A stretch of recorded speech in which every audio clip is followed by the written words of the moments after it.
नैनानी पाहतो, अरे निराकार रूप तुझे गण रोज नैनानी पाहतो मी, तुझ्या चरणावरती आज गणा ही शब्द सुमने वाहतो, मग तुझ्याच कृपाछायेमध्ये सदैव गणा राहतो मी,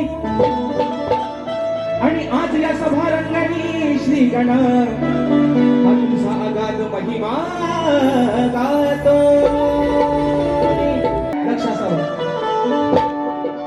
तेरे इश्क में पागल हो गया दीवाना तेरा रे, सच होते होते हो गया अफसाना मेरा रे माहिया, तेरे प्यार में डूबी मैं भी डूबी रे. काम सोपं करून देतो, भागाला भाग देते ना आल्यावर. म्हणून विषय आहे गणाचा. अरे मित्रांनो, विषय काय आहे?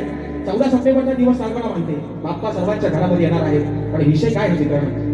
निर्गुण निराकार ओंकार रूप आहे ना, ओंकार रूप ते गणेशाचं रूप आहे.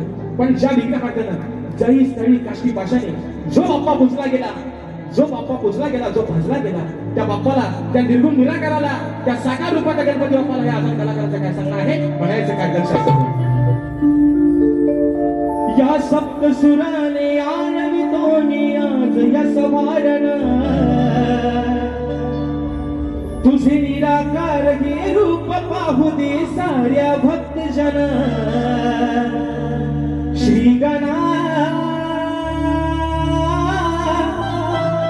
माझी तुला वंदना, धावना पावना धावरे गणा, भावना पावना धावरे गणा.